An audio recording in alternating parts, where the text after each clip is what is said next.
Your son is a failure. Umwana wawe yatsinzwe yansebeje. He's barely passing my class, and with grades like this, agatinyuka kaza mwishuri agatsinda ku manota ngano gutya. I'm just not sure what kind of future he's gonna have. Nukuri ntakubeshye nibaza ese hazaza hameze hate. What do you have to say for yourself? Uri kwisobanura uvuga ngo iki? You're supposed to graduate this. Wari kugraduate ngo no mwaka nibwo wari gusoza amashuri. Listen to Mr. Johnson. Ugomba kumva ibyo Mr. Johnson akubwira. What kind of future do you think you're going to have? Ese wowe utabeshye wirebye ubona ufite hazaza hameze hate mwana? Wowe utabeshye ubona ufite hazaza hameze hate mwana? With all due respect, nkubashye rwose muyobozi mubyeyi, wumva umwana ukuntu akubwirira umuyobozi. Don't call me a failure. Utavuga ngo ndi failure. Failure is an event. Kuko iyo ukoresheje ijambo failure uba uri kuvuga an event cyangwa se uri kuvuga ikintu runaka igikorwa. Person in fact. Ntago ari umuntu uri kuvuga. And you talk about the future, Mr. Johnson. Johnson, ese ushatse kuvuga ko hazaza? But you're not preparing us for that. Ariko ntago nawe ndi kubona ko dutegurira hazaza niba ari byo uri kuvuga. Excuse me? Uvuze ngo?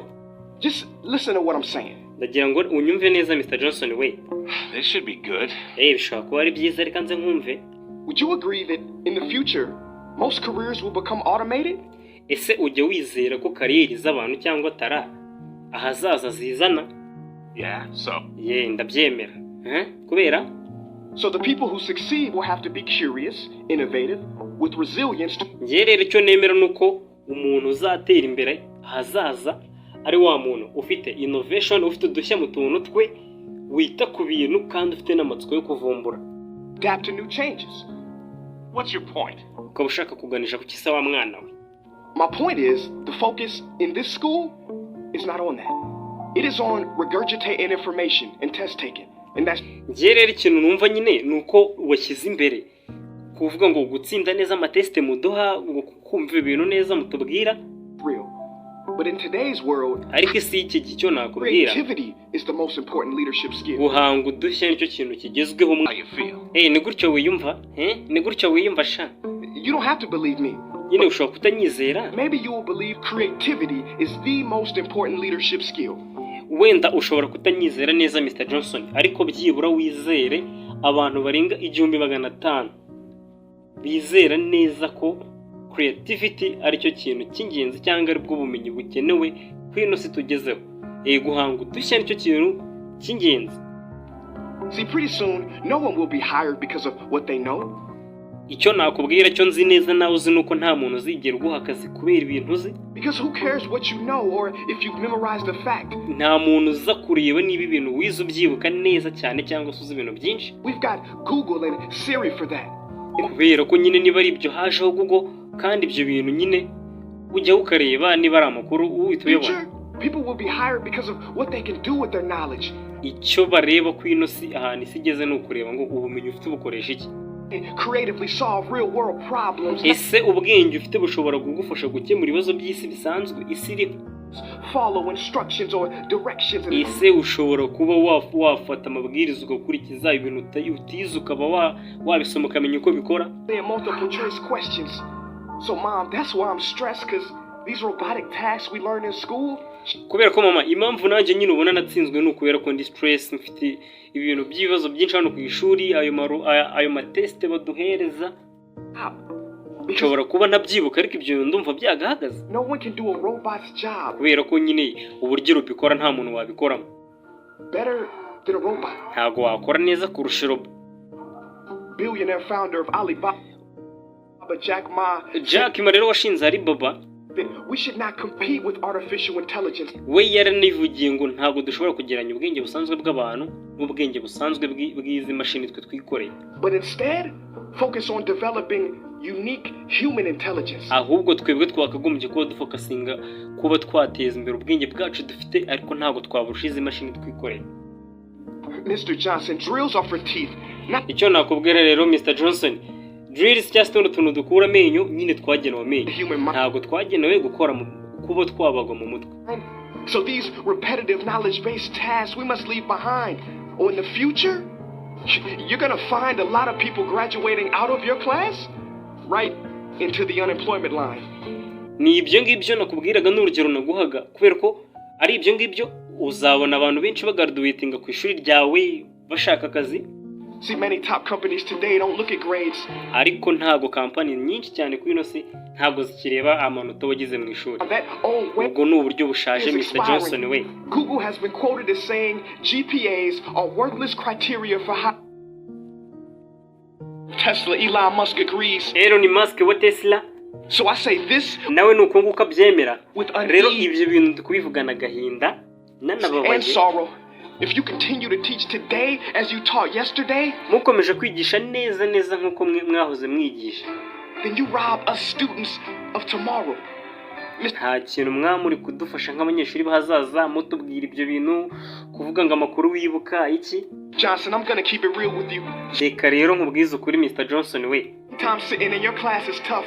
I'm constantly thinking, if I don't look up at the clock, maybe it'll speed up. Uzi iyo ndi mu ishuri ryawe ikintu mari gutekereza bari gusiganwa n'amasaha mvuga ngo ni ntindaho gatoya ndaza guhana. I listen to you do my work and pay attention. Uzi se iyo waduhaye akazi kuntu ngakora cyangwa iyo waduhaye nka homework ni ukuvuga ngo utaza kunyica utaza kubigira intambara ariko ubundi nagoma mbyiyumvamo. Like an hour had to have gone by, but it was only 3 minutes. Ariko nyine hari igihe habashize iminota 3 nkavuga ngo nk'ubwo mu isaha yarashize nyine kubera ibintu wakizemo ubwoba nta kindi ntabikoreye urukundo mbikunda. So if you wonder why we're bored in class, look. Rero ushaka kwibaza impamvu tuba turi bored mu ishuri ubona twarambiwe abanyeshuri benshi. You want to get a kid to hate reading? Give from this, a school textbook. And some people think it's our fault. And that Rero ushaka kumenya impamvu tuba tumeze gutyo mu ishuri wowe fata nk'igitabo ugihereze nk'abana babwire ngo soma. Cyitwa school textbook wenda. Ni urugero. they say you can lead a horse to water, but you can't make him drink. Nakwibutsa nk'umugani uvuga ngo ushobora kuyobora ifarashi ahantu hari amazi ariko ntago wayinywesha ayo mazi. And to that I say no. Firstly, you can put salt in that horse's hay and make him thirsty. Ariko ikintu ushobora gukora ushobora gufata nk'umunyu ugashyira ku kiganza ugahereza iyo farashi karigata kugira ngo igire inyota. And if you bring joy in your classroom, you ariko ntabwo ushobora nyine kuyishyira kuvuga ngo urayereka amazi ngo unayitamika ayo mazi ntabwo ibyo bishoboka. any bad student, nerdy, as he or she discovers the beauty of truly learning. Mr. Johnson, I mean no disrespect. You have the most important job on this planet. You build, create and set. Ikintu nakubwira Mr. Johnson ukora akazi keza cyane rwose ndanakubaha uri mu bantu basevinga ubuzima bw'abantu uri mu bantu batabara ubuzima bw'abantu uri mu bantu bakoze abantu benshi b'abanyabwenge ariko uhinduye uburyo wigishamo byazagufasha natwe bikadufasha kubera ko hazaza ntago ibyo bintu twigisha byinshi cyane ngo iki ikintu cya mbere dukeneye ni creativity. But if you really care about my future, like you say, ariko ikintu nakubwire nyine niba neza witaye ku hazaza hanjye to fully commit tugomba gufatanya and ask yourself honestly, ukibaza uwibwije ukuri how do I prepare a child for a future ese ni gute nategurira ahazaza umwana kandi akaba heza that doesn't yet exist? ahazaza ariko atari afite. Here's a hint. The answer is not found in this. It's using this. Ikintu nakubwira rero ntago ari ugukoresha ibi ngibi no kwerekana ni igitabo ahubwo no gukoresha ubwenge umutima. In the future, reba hazaza we need more passion and compassion. tuzakenera kuba dufite itara dufite impano People with inspired hearts and wisdom to uplift this planet. And Mom, I tuzaba love you. turi abantu nyine bashaka guteza imbere isi kurusha kuvuga ngo turashaka kumenya ibyo twize ibintu twize nta kintu tuzaturi kubikoresha. Johnson, But can I be real? mama urabizi ko ngukunda ese nakubwiza ukuri? Go ahead. Okay, mbwira ntari mwana wanjye. You want to know one of the biggest factors for childhood success? Ushaka kumenya se ikintu cyatuma umwana wawe atera imbere mama? It's not IQ. Ntago ari IQ, It's family meals. ahubwo ni uburyo umugaburira neza. And we haven't had one of those in a while. See, I know sometimes you don't feel proud because I may not be a straight A student. Mama ndabizi nyine ushobora kuba warandakariye kubera ko ku ishuri ntabikora neza nk'uko bishaka, I'm not stupid. ariko ntago bivuze ngo ndi ikigoryi nta bwenge mfite. These tests may be 70% of my grade, Nshobora kuba nakoze nkabona 70%, but they're 0% of my future. ariko aya manota mfite 70% ari 0.0% by'ahazaza hanjye nta hantu bihuriye. But don't worry. Ariko I'll ntuhangayike, pass this class and get through this. ndaza gutsinda rwose mama, ndaza gutsinda mba umunyeshuri wifuza. Need you to give me the space I need to be me. Ariko rero ikintu ngusaba nuko wampa umwanya nkaba njyewe wa nyawe, nkabaho neza uko mbishaka, nkakora ibyo niyumvamo kandi nkunze. Because the best feeling in the world is that your own parents get you. Kuko ikintu cya mbere kizashimisha umwana ni ukubona umubyeyi we amwumva yamuhaye umwanya akareka kaba we. There's a passage in a book called Hari igitabo kiri hari umugani uri mu gitabo Prophet by Khalil Gibran. cyitwa The Prophet by cya Khalil Gibran. And if you don't mind, I'd love to share it with you. Bibaye nta kibazo se nkakubwire mama. Go ahead. Mbwira mwana wanga wambwira twumve. See, he says, Avuga ngo your children are not your children. abana bawe ntago ari abana bawe. They are the sons and daughters of life longing for itself. Ni abana nyine bavukiye, ni abana b'ubuzima bavutse kubaho ubuzima kandi buzamaraho igihe. Si ukuvuga ngo umwana kumubyara ngo n'uwawe. They come through you. Uwo mwubuze. Baba ari abana bawe ariko ntago baba ari abawe iteka ryose. You may give them your love, Ushobora kubaha urukundo rwawe ufite, but not your thoughts. ariko ntabwo ushobora kubaha ibitekerezo byawe ngo uko utekereza ariko batekereza. Have their own thoughts. Bafite ibitekerezo byabo. You may house their bodies, but not their souls. Ushobora kumurera agakura akaba umusore ariko ntago roho ye cyangwa ubwenge bwe ari wowe nyine ntago ari wowe utuma abibamo. Your children are not your children. They are your love tomorrow. Need behavior. So mom, they have their own thoughts. You may house their bodies. Ushobora kumurera agakura their souls. Ariko ntago roho n'ubugingo bwabo ntago ari wowe ubwitaho, nibo bwabo. For their souls dwell in the house of tomorrow. Ahubwo ubugingo bwawe n'ubwenge bwabo biba mu nzu yitwa ahazaza. So mom, I'd appreciate it if you give me the love that I need. Ndagushimira ko wampaye urukundo rero nari nkwiye mubyeyi to pursue my dreams. Kugira ngo nyine nanjye wenda nteze imbere inzozi zanjye.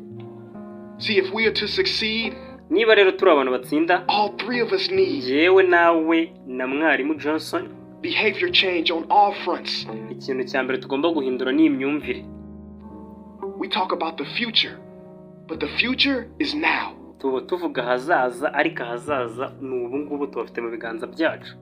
And it is created now. Kandi tuharema ubu ngubu by all of us. Ariko twese tubigizemo uruhare mama. I've never heard you speak like that before. Mwarimu yaje guhinduka aravuga ati bega umwana we nari ntarumva uvuga gutya we. Ese ni wowe? Ni mwebwe? Nanjye nari ntarumva nuko uravuga ibi bintu. Uyu ni mama. But I'm going to reach out to administration. Ariko ndaza kujya mu buyobozi sha. And try to change some things. Ngira utuntu mpindura rwose urampinduye. You have my word. Kandi ndagusezeranya. Mwana yarabakomvetse. Kora subscribe na comment utubwire ese ubwenge bw'umuntu hari ahantu buhure n'amanota agira mu ishuri. Ahazaza h'umuntu hashobora kugirwamo uruhare n'amanota agira mu ishuri. Kuri Sexpert TV ntibagirwe gukora like, share and comment.